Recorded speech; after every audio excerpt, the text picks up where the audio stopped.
Hello बच्चों, welcome back to the R K science classes.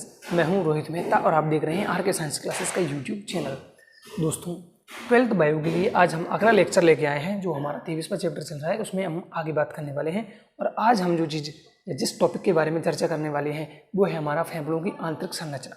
इससे पहले के अगर आपने लेक्चर्स नहीं देखे हैं तो उनको देखना पड़ेगा, उसके बाद ही हम फेफड़े के आंतरिक संरचना को समझ सकते हैं, है ना। तो चलिए आज का लेक्चर स्टार्ट करते हैं। और मैं पहले इस लेक्चर के बारे में बता देना चाहता हूँ, ये जो लेक्चर है वो NCERT प्लस RBSE को मिलाकर मैं अध्ययन करके आया हूँ, उसको बढ़िया तरीके से जोड़कर कंबाइन करके आज इस लेक्चर में बताने वाला हूँ। और ये जो मैंने चित्र बना रखा है, डायग्राम आप देख रहे हैं, ये जो हमारी श्वास नली है उसके बारे में। ये श्वास नली किस प्रकार फेफड़ों में जाके कैसे कैसे टूटती है, वहाँ तक की है जानकारी। यानी कि जो ऑक्सीजन आ रही है, हम श्वसन क्रिया में ऑक्सीजन गैस ग्रहण करते हैं, वो यहाँ से आती है और यहाँ से होती हुए कहाँ पहुँचती है, बाद में सबसे एंड में वायु कुपिकाओं के पास पहुँचती है।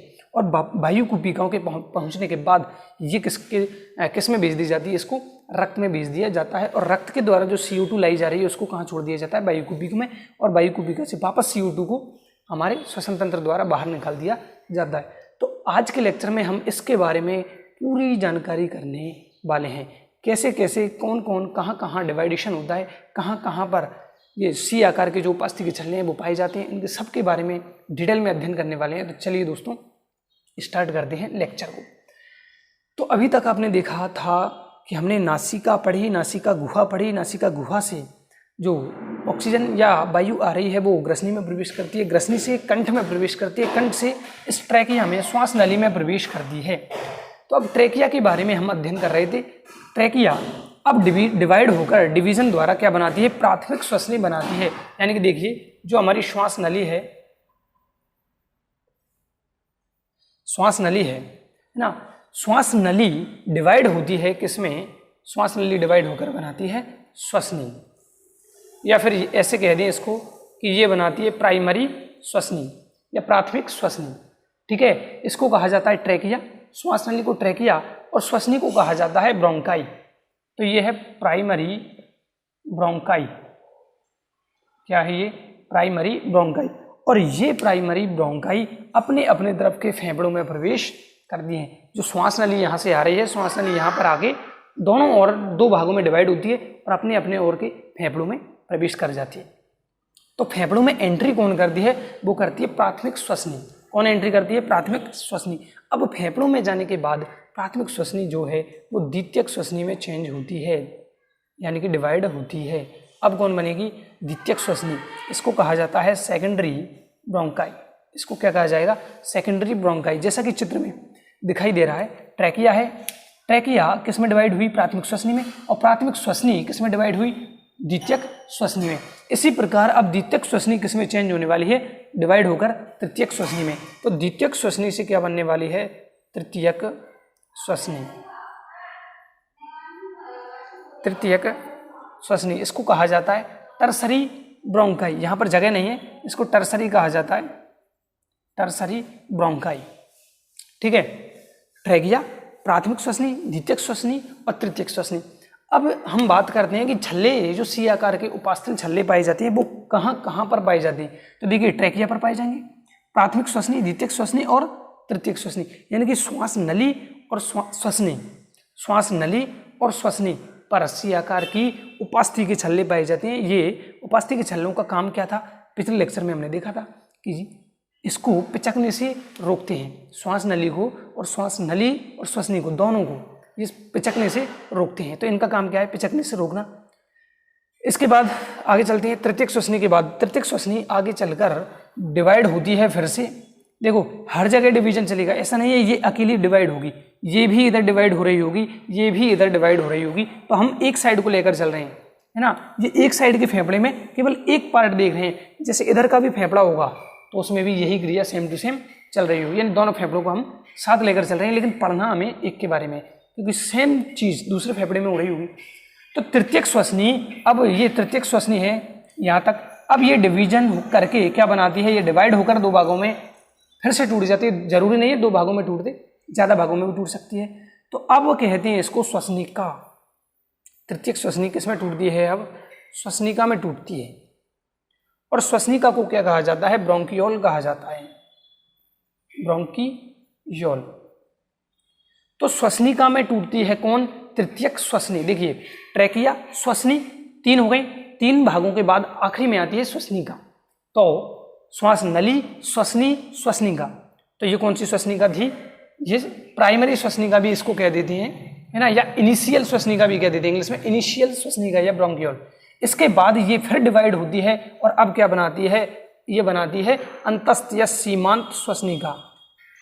अंतस्थ या इसको सीमांत श्वसनिका भी कहा जाता है, अंतस्थ या सीमांत श्वसनिका।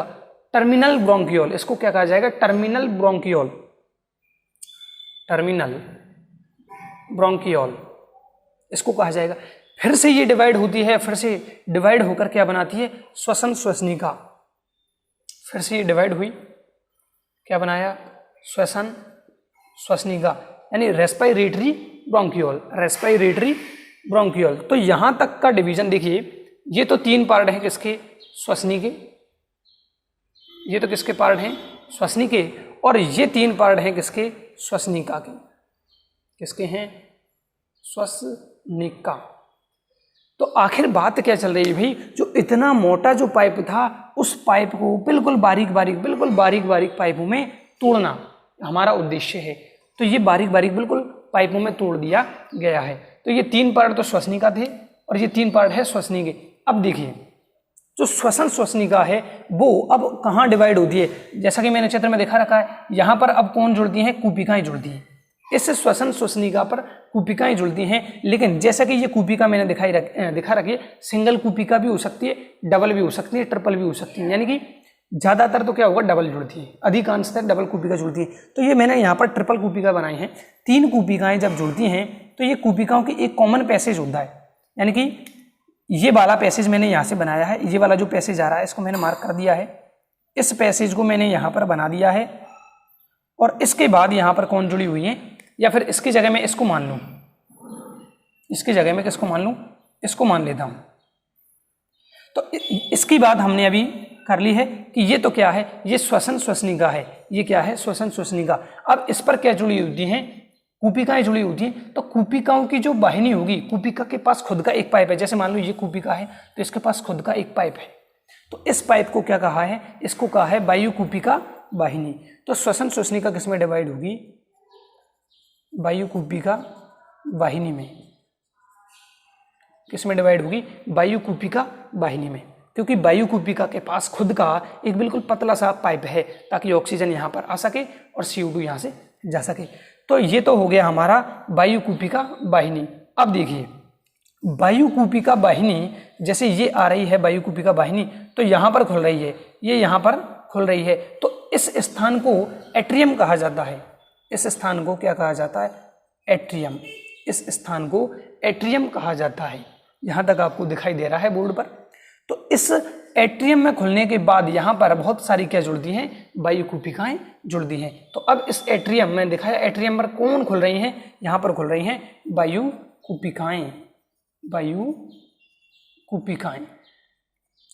तो ये तो था हमारा डिवीजन कि कैसे श्वास नली बिल्कुल बारीक बारीक पाइपों में जाकर टूटती है। तो दोबारा देख लेते हैं इसको। ट्रैकिया, इसके बाद श्वसनी आती हैं, 3 श्वसनी है, प्राथमिक, द्वितीयक, तृतीयक। इसके बाद श्वसनी के बाद कौन आती है? श्वसनिका, वो भी कितनी है? 3। कौन कौन सी? एक तो सिंपल श्वसनिका, या इसको इनिशियल श्वसनिका भी या इनिशियल ब्रोंकियोल भी कहा जाता है। इसके बाद अंतस्थ श्वसनिका, टर्मिनल ब्रोंकियोल, और लास्ट में आती है श्वसन श्वसनिका यानी रेस्पिरेटरी ब्रोंकियोल। तो 3 श्वसनिकाएं हो गई। इसके बाद क्या आती है? डायरेक्ट कूपिकाएं जुड़ती है। लेकिन कूपिका के पास भी क्या होता है? खुद का पाइप होता है। इसको वायु कूपिका वाहिनी कहते हैं। इसको क्या कहते हैं? वायु कूपिका वाहिनी कहते हैं। और ये वायु कूपिका वाहिनी कहाँ खुलती है? एट्रियम में खुलती है। ये देखो एट्रियम में खुलती है और एट्रियम के चारों ओर कौन लगी होती है? वायु कूपिकाएं लगी होती है। तो इसको याद करना बड़ा जरूरी है, क्योंकि हम जब देखेंगे कि वायु का मार्ग बताइए, वायु का मार्ग बताइए, तो हमें ये मार्ग बनाना पड़ता है।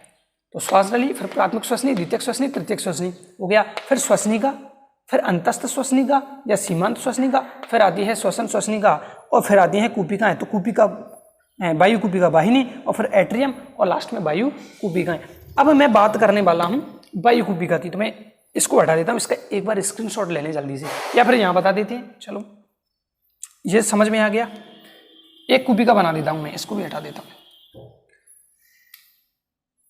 ये वायु कूपिका वाहिनी थी और ये मैंने बना दी है एक कूपिका। क्या बना दी है मैंने? एक कूपिका। तो ऑक्सीजन यहां आती है, कौन आती है यहां पर? O2। अब देखो यहां से CO2 जानी फिक्स है। इसके जो वायु कूपिका है इसकी दीवार ये मैंने बना दी है, एक कूपिका की ये मैंने दीवार बना दी है। अब अगर आपने 9th या 11th में टिश्यू वाला पार्ट पढ़ा है, ऊतक के बारे में अगर आपको थोड़ी सी नॉलेज है तो मुझे बता सकते हो कि ये कौन सा ऊतक हुआ, या ये कौन सी प्रकार का ऊतक है, या किस प्रकार की कोशिकाएं हैं, है ना। अगर नहीं जानते तो मैं बता देता हूं। ये है शल्य की उपकला। ये क्या है? शल्य की उपकला। शल्य की उपकला वहां पर पाई जाती है, ध्यान से सुनिएगा। एक तो क्वेश्चन इंपोर्टेंट बनता है। कैसा? कि जो वायु कूपिका है उसकी दीवार में, या उसकी दीवार कैसी होती है, किसकी बनी होती है? शल्य की उपकला की बनी होती है। Important question.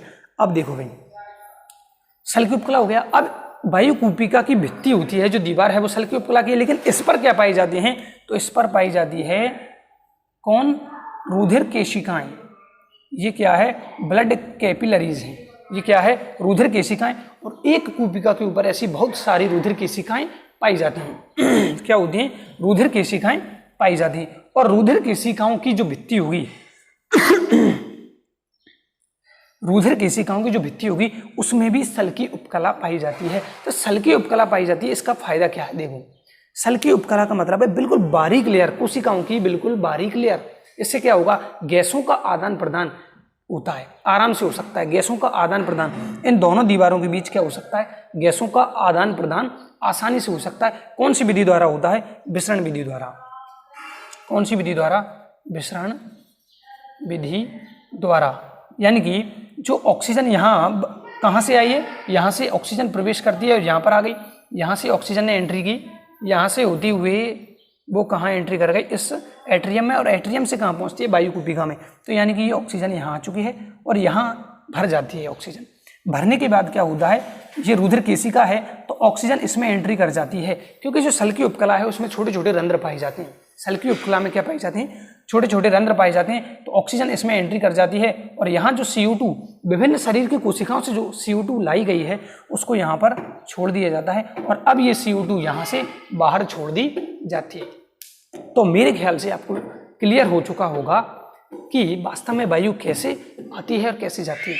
अच्छा, ये सारा लफड़ा क्यों हुआ भाई? इतनी मोटा पाइप, इतना बारीक, फिर कूपिका, वो छोटी छोटी गिल्टियाँ गुब्बारे जैसी, क्यों हुआ? क्योंकि भाई सीधी सी इसका रीजन है सीधा सा, क्या कि इतनी बड़ी बॉडी है, अरबों खरबों हमारे पास कोशिकाएं हैं, उन प्रत्येक कोशिका तक इतनी ऑक्सीजन भेजनी है। तो ऑक्सीजन भेजने के लिए, अच्छा यहाँ पर कितनी केशिकाएं जुड़ पाती? बहुत कम केशिकाएं जुड़ पाती। तो ये जो सतही क्षेत्रफल बढ़ाने के लिए चीज हुई है, जैसे कि छोटी आंत में होती है ना, रसांकुर पाए जाते हैं, रसांकुर के ऊपर सूक्ष्म अंकुर पाए जाते हैं। उससे फायदा क्या होता है? क्योंकि उससे सरफेस एरिया बढ़ता है। क्या बढ़ता है? सतही क्षेत्रफल। तो इस सतही क्षेत्रफल बढ़ाने के लिए ये इतने इसने नखरे किए हैं। तो मेरे ख्याल से आपको क्लियर हो गया होगा। अब मैं इस वायु कूपिका के बारे में बता दिया है कि इसकी दीवार कैसी होती है? शल्य की उपकला की बनी होती है। अब जो कूपिका है उसका आकार कितना होता है? उसका आकार होता है कूपिका का लगभग 0.2 mm, लगभग 0.2 mm। तो ठीक है, गैसीय विनिमय किस किस के बीच होगा? वायु कूपिका और रुधिर की केशिका, वायु कूपिका और रुधिर केशिका, ब्लड कैपिलरी, इन दोनों के मध्य गैसों का एक्सचेंज, विनिमय या आदान प्रदान होता है। इसका स्क्रीनशॉट ले लें बढ़िया सा एक। और अब एक चीज और हमें नोट लगा के लिखनी है कि वास्तव में नोट लगा के लिखना है कि जो गैसों का जो विनिमय है, जिसे कहते हैं गैसीय विनिमय, गैसियस एक्सचेंज, वो कहां पर होता है? तो कहां पर होगा? गैसियस विनिमय यानी गैसों का एक्सचेंज, गैसों का विनिमय, गैसों का विनिमय कहां पर होगा? वायु कूपिका में, वायु कूपिका में। ये नोट लगा के हमें याद रखनी है। इस पर क्वेश्चन बन जाता है कि वास्तव में गैसों का आदान प्रदान या एक्सचेंज या विनिमय, एक्सचेंज को कहते हैं भाई हिंदी में विनिमय, ठीक है, आदान प्रदान कहां पर होता है? तो आंसर सीधा सीधा आएगा वायु कूपिका में। कहाँ पर? बायोलॉजी में। तो क्लियर है दोस्तों, छोटा सा लेक्चर, इम्पोर्टेंट लेक्चर, समझ में बड़ी मुश्किल से आता है, तो मैंने इसको बड़ी आसानी से समझाने की कोशिश की है और मुझे जहाँ तक उम्मीद है आपको समझ में आया होगा। ठीक है दोस्तों, तो ऐसे ही घर पे बैठे रहें, पढ़ाई करते रहें और बच्चों को जोड़ते रहें। जय हिंद, जय भारत, जय श्री राम।